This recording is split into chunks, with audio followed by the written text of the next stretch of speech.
Good morning. We're in the middle of September, the 13th, Monday the 13th. How's it going, Austin? Did you have a good weekend? Did have a good weekend. Nice, relaxing. Didn't get up to too much. It rained a lot here in Calgary, but it was good to just kick back, reset, get ready for another week. It's crazy. We're already halfway into September. It is. And I know you were happy because I saw that clutch play by Notre Dame. Granted, it was against Toledo, but pretty amazing. A win is a win. We'll take the win. We'll move forward. There's a lot of teams that would like to be 2-0 right now. So we'll just keep moving in the right direction. It's one game at a time. Just live for today. That's it. Yep. Good. Well, let's have a big way we're going to theme tackle day. Everything. Yes. That's how you should tackle everything. Listen, all it can do is worry about right this second and today. If I'm way off in the future or way off in the past, it's all imaginary. So let's deal with what we have right now. We got a bit of a shaky market, but let's just make it a big theme day and talk about some big stories. One that we missed, because we like to have all these big players and we like to kind of address that stuff. George Soros in a bit of a tiff with BlackRock. We'll touch on that a little bit. And we'll talk about a couple other big names, the Bezos, Gates, and Elon Musk tie into all of the mining sector, which is something we've been talking about for a long time. And people will start to get used to and familiar with this. This was a mainstream news article, so great. Like this is very good. And then I want to talk about a couple other companies that, what's happening, what's going on, and some of the other sectors that we're looking at. But let's start off with the big one. It's fun. It's BlackRock and George Soros.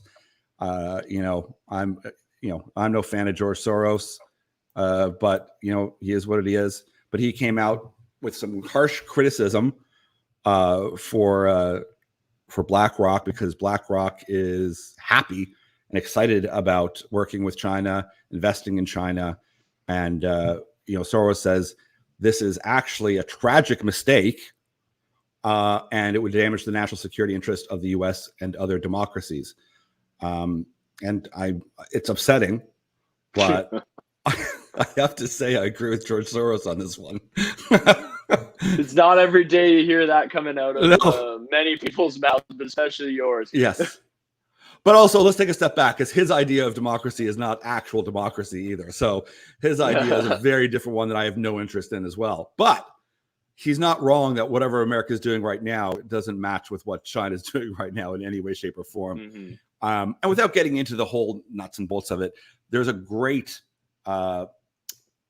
interview on YouTube, and it's with the Hoover Institute, and it's Peter Thiel from PayPal. Yeah, that he was part of PayPal with Elon.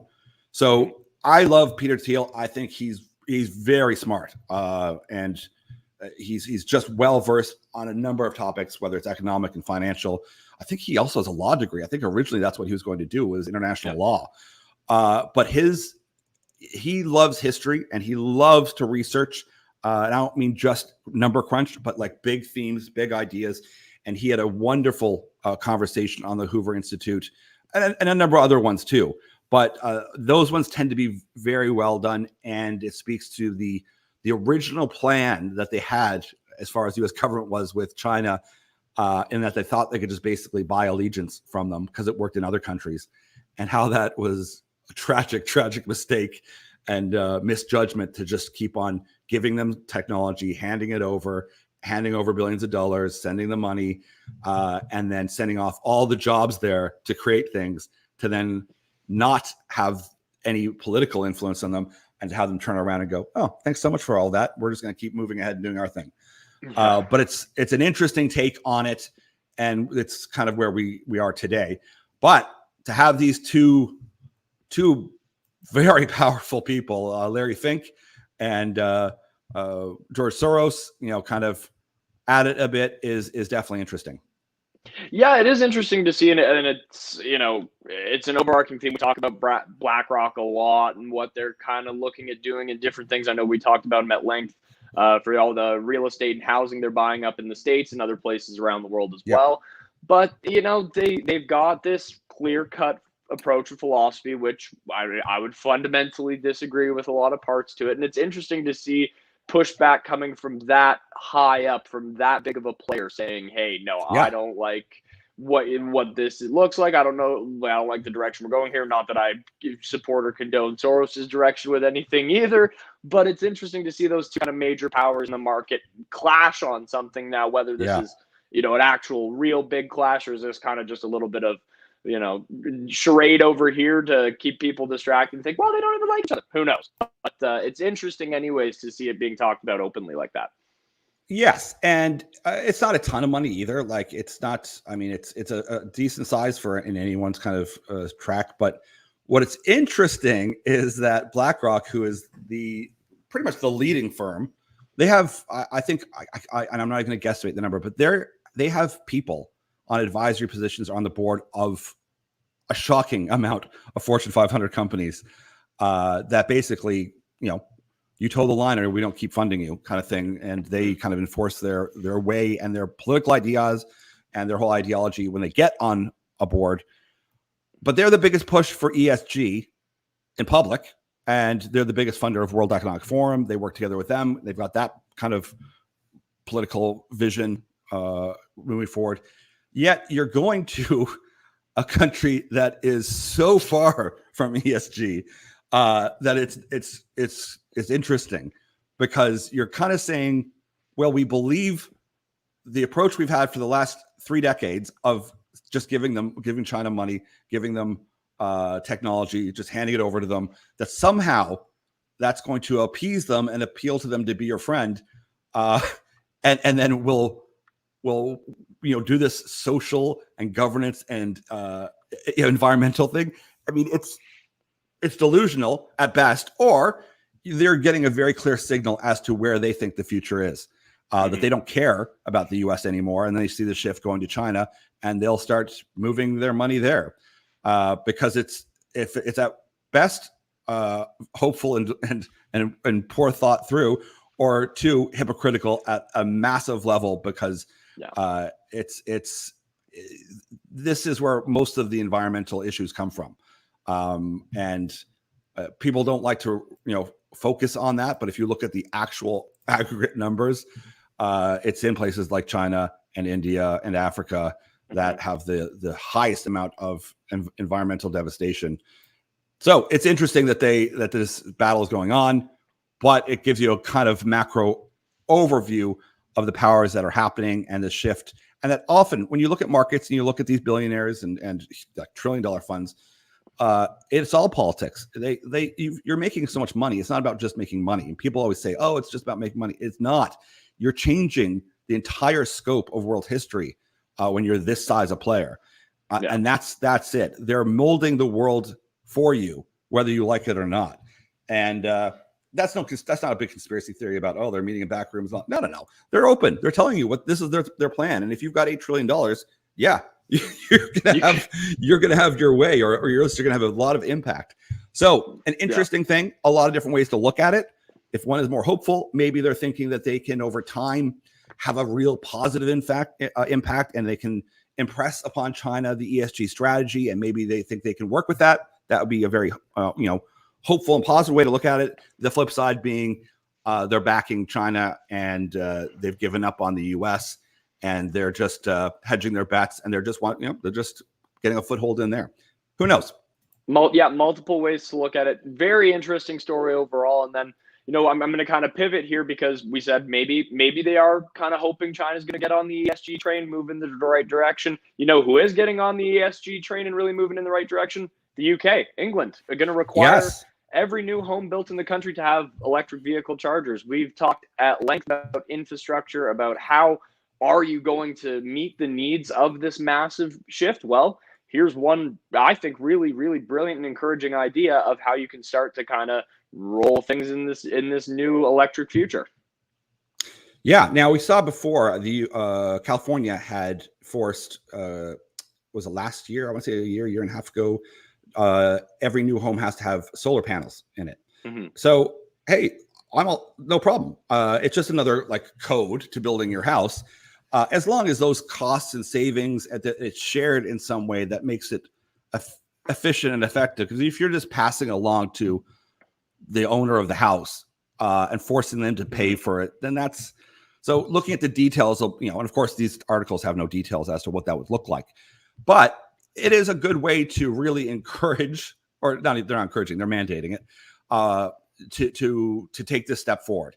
And make no mistake, if they can force, home buyers to have them, that means it's on their dime on the energy grid, and it won't be the government having to build any charging stations and them have to pay for anything.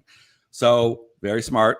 It not only does it force and mandates new energy use, but it passes it along to the homeowner rather than the government having to pay anything or have to build out any infrastructure. So very smart, good business plan.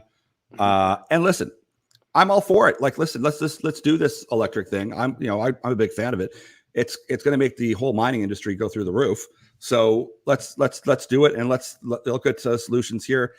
Once again, as long as it's not onerous on the people, that's my biggest concern. Is that it's a good strategy as long as, and I think they mentioned there are rebates and there's whatnot. So great, let's do it. I think solar might be a little bit tougher there. It's pretty gray, but there's lots of other solutions to help. But listen, it's a step, but the devil's in the details. Yeah, that you're absolutely right, and it kind of ties into the next thing that we want to talk about it as well, which is Bill Gates and Elon Musk are backing the search for electric vehicle metals, and it's starting down in Australia, a mineral-rich country. I know you've got a lot of thoughts on hey, why is this starting down in Australia and not maybe somewhere else? But take it away, jump into this one, because I'd love to hear your thoughts on it.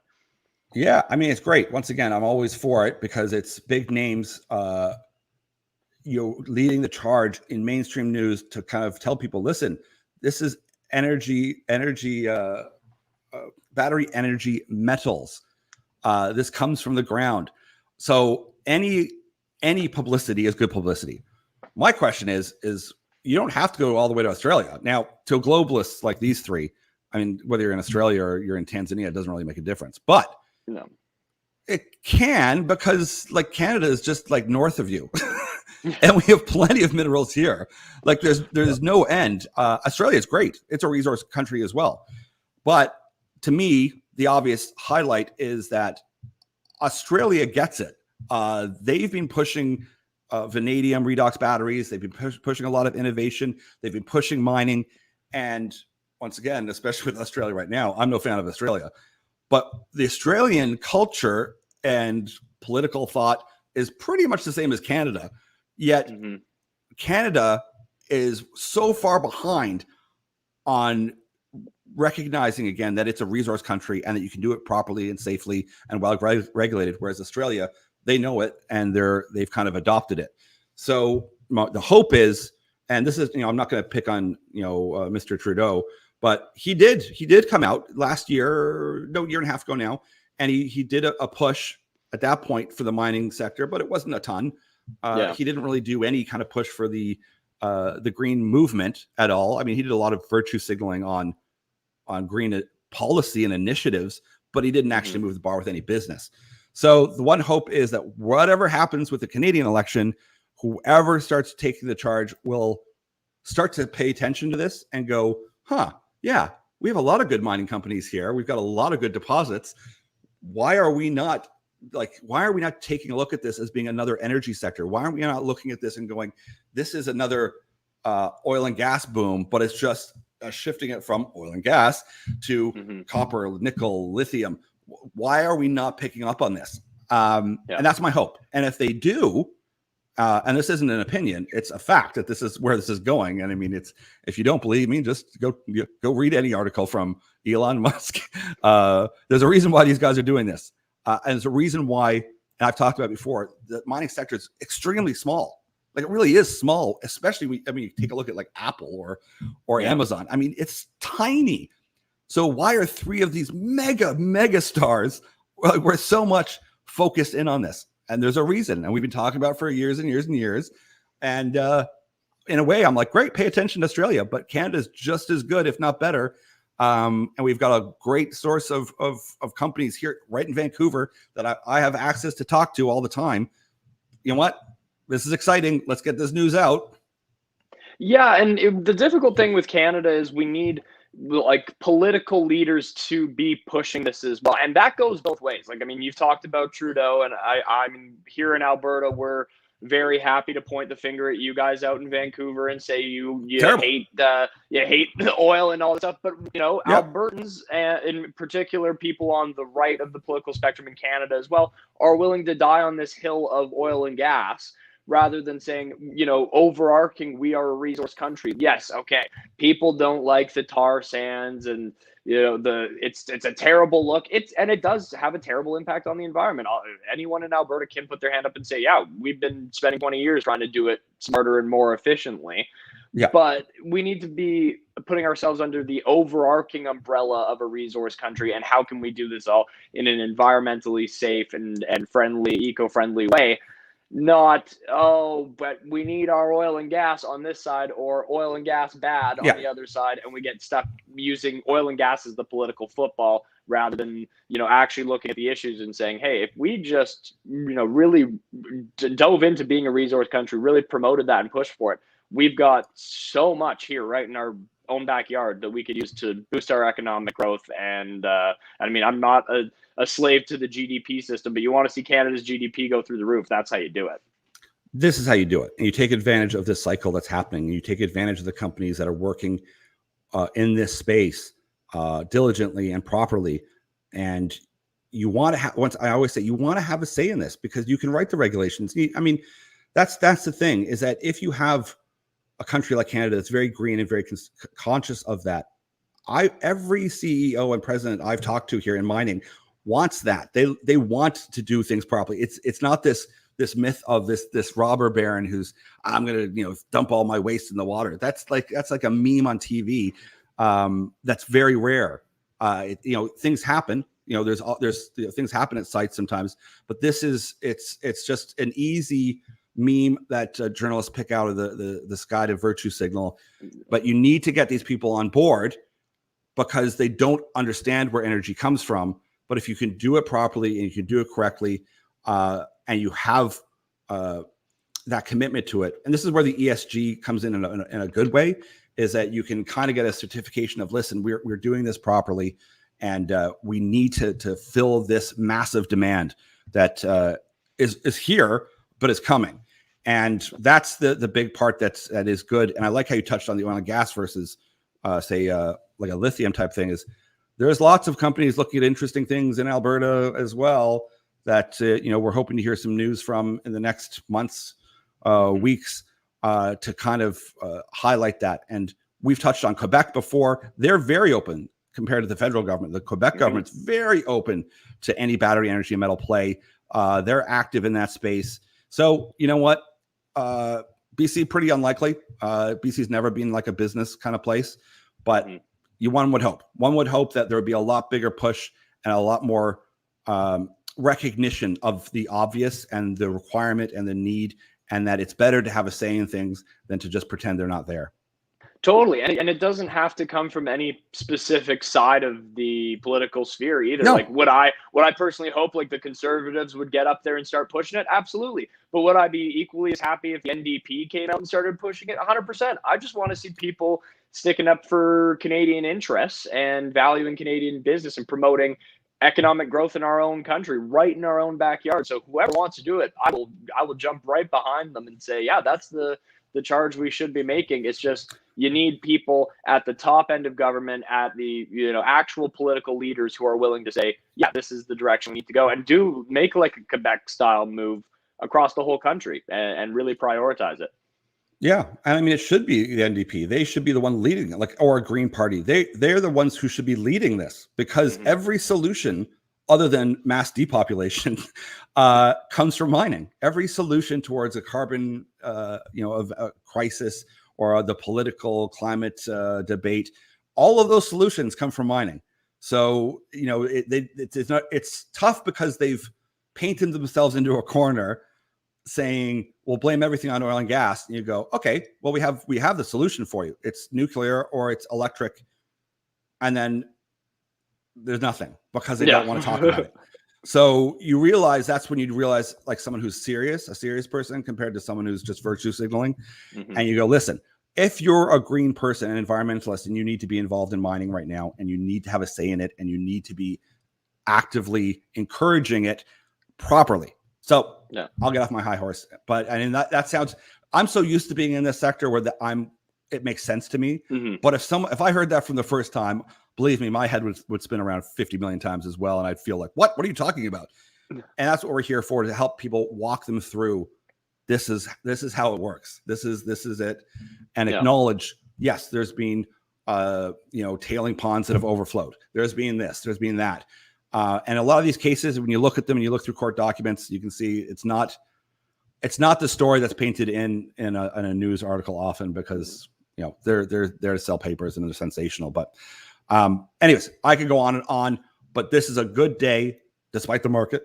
Markets go up and down, but this is a final recognition, just starting to get into the news at this kind of level to let people know this is happening.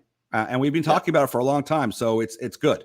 And it'd be really nice if we could get the ear of one of these three to say, why are you not looking up here? Yeah. Well, and you know what? I'll flip the onus around from political leaders here to maybe let's put it on the electorate. But the electorate responds well to this oil and gas versus not oil and gas fight. If we start actually, demanding that we want to see things going in a mining direction, that we want to be a fully resource country, then maybe that gets some votes. And who can blame, Jagmeet Singh or Justin Trudeau for getting up there and championing against oil or for oil when it's going to win them votes? So, make it a voting issue as a population, and then maybe we'll actually start to see some adjustment and some moving in the right direction from the political leaders. Well, that's the other thing too, is, and we kind of look at this every day, is don't focus your attention on the negative all day long, because it's just negative. Anybody can point out problems. That's not rocket science. It's easy being a critic. The tough part is going, I've got a solution. So just saying, I've got a problem with oil and gas and I'm not offering you a solution, and just going, oh, there's this accord and we're gonna decrease carbon. Well, how? Yeah, how? Yeah. None of those three are going to be able to answer that question because they have no idea. But you have to have, and some of them might have an idea. I shouldn't be so harsh, but they know they have to go down that mining conversation, and immediately, because all of them have virtue signaled so hard about environmental issues, that it takes a lot of legwork. It's going to take a big budget, and it's going to take a lot of PR for people to kind of go, oh, so we use copper and stuff. Yeah, it's copper wiring. It's all electric. So listen, we're in the middle of an election. At the end of the day, there are one or the other. You're not even allowed in the party system unless you're going to pull the major themes that the people pulling the strings higher than them want. So you're going to get what you're going to get. So it's not really a big deal. The world's not going to change very much, moving forward the next couple of weeks. But the hope is that they're going to recognize we're coming out of this shitstorm that they've caused, and you better have some solutions very quick, and that has to be mining. So that's my 2 cents. I'm excited. No, I'm right with you. That's the push we need to be taking. It's so clearly critical to the path forward and the way that we're going to do things. And we're going to talk later this week about some awesome companies that we've been following. We're going to dive into a couple of new, interesting ones as well. So I encourage people to stay tuned for that. Wednesday, maybe we'll make it a show just about kind of new ones that have caught our eye, a couple interesting companies out there in some different sectors too, not necessarily just under this whole mining train either, but interesting stuff. Make sure you guys are liked and subscribed. Like we said, September has been crazy. We're blinking. It's been 13 days. Things are charging ahead really quickly over here. Absolutely. So check us out on Wednesday. Let me just say, maybe something's in the gaming section, like gambling/gaming, and maybe one's in healthcare section, but there's very interesting themes. Yeah. We'll leave it there. We'll Curiosity. We'll tease it to that. Yeah. Excellent. Well, Austin, have a great day. Everyone else, enjoy your day, and let's have a great September. Yeah. Take care, guys. Everyone have a great week, and we'll hopefully see you all on Wednesday.